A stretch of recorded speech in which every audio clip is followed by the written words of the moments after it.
Bonjour tout le monde, j'espère que vous allez bien. On se retrouve pour une nouvelle revue technique aujourd'hui, donc 3 athlètes comme d'habitude qu'on va analyser. Mais si jamais ça vous tente de passer dans une prochaine vidéo, n'hésitez pas à nous envoyer vos levées par courriel à bimorperformance@commercialoutlook.com ou sinon simplement en DM sur Instagram. Puis dernière chose, n'oubliez pas de vous abonner à la chaîne puis à aimer la vidéo pour nous aider à faire grossir la série. Donc sans plus tarder, passons au premier athlète. Donc pour le premier athlète, ça fait longtemps qu'il nous a envoyé la vidéo là, puis si jamais on vous oublie à un moment donné là, parce que des fois ça tombe dans des anciens fichiers, on a retrouvé cette vidéo là. C'est un squat, ça fait longtemps qu'il nous l'a envoyé là, fait que désolé du délai. C'est quand même bien en général. Ce qu'on aurait tendance à dire, c'est peut-être tu peux ralentir un petit peu la descente. Puis, je suis désolé, aujourd'hui, notre tablette à dessin fonctionne pas. Mais on voit que quand tu descends, quand tu remontes, les genoux poussent vers l'arrière, les hanches s'en vont vers l'arrière. Fait que peut-être juste faire attention, on le voit là quand tu remontes, quand tu remontes, de pas envoyer les genoux vers l'arrière, de pas envoyer les hanches vers l'arrière, mais de monter un petit peu plus en ligne droite versus pousser vers l'arrière. Donc, deux choses pour toi. Possiblement, tu peux corriger ta descente en descendant un petit peu plus lentement, puis essaye de ne pas avoir le fameux débalancement vers l'arrière qui se passe. C'est difficile à corriger, c'est souvent force-faiblesse musculaire qui crée ça, mais le fait d'y penser, des fois, ça peut aider grandement. Donc, essaye de corriger ça. Puis sinon, peut-être une petite dernière chose, là, au niveau du corps, j'essaierais peut-être de créer un petit peu plus de tension, mais c'est pas le problème principal. Pour le deuxième athlète, vous allez voir qu'on a encore 2 points là, à donner pour vraiment optimiser un petit peu plus la technique. Donc de toute façon, on ne veut jamais travailler trop de choses en même temps. Donc on voit ici là, quand l'athlète se place, on va voir dans quelques secondes. Vous voyez, d'abord, le dos est déjà rond, puis reste rond tout au long du mouvement. Fait que c'est sûr qu'idéalement, dans la position de départ, on voudrait venir arquer un petit peu plus le bas du dos surtout pour éviter que la position soit ronde dès le début. Parce qu'évidemment, dans une optique de prévention de blessure, c'est vraiment un point qu'on veut éviter, là, surtout à ce niveau-là.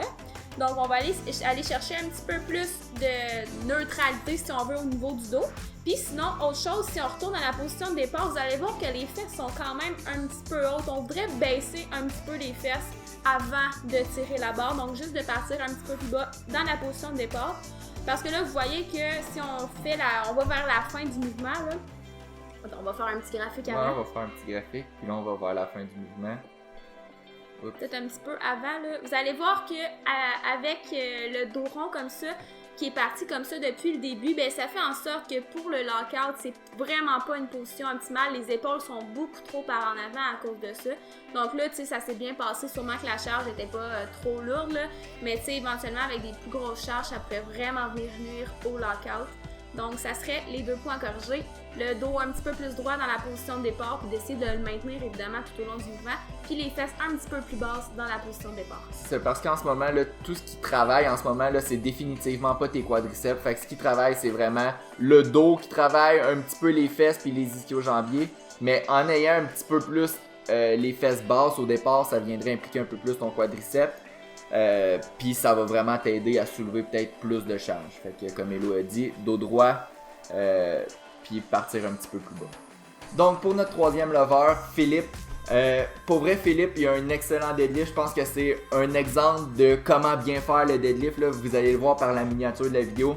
Pour vrai, je pense que ce qui est plus pertinent de faire avec ce lever-là, c'est de dire qu'est-ce qu'il fait très bien versus de dire qu'est-ce qui est à corriger. Donc Philippe, comme on peut le voir, je vais juste l'avancer peut-être un peu ou faire pause.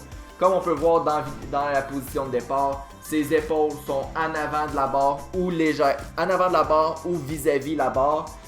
Contrairement au lever précédent, les fesses puis les genoux sont impliqués. Fait que l'autre lever, les fesses étaient beaucoup trop hautes. Lui, on voit qu'ils sont plus basses, donc il y a une implication au niveau des quadriceps.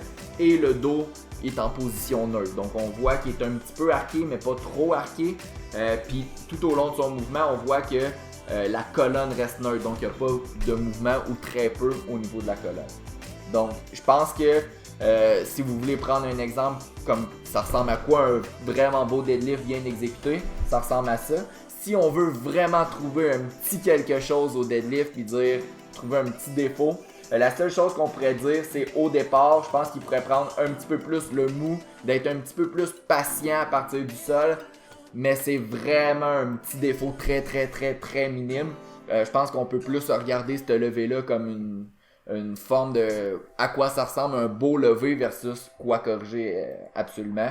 Mais c'est ça, si on veut vraiment trouver quelque chose, on pourrait peut-être dire d'être plus patient au sol, mais c'est très mineur, puis je pense que ça fait le tour.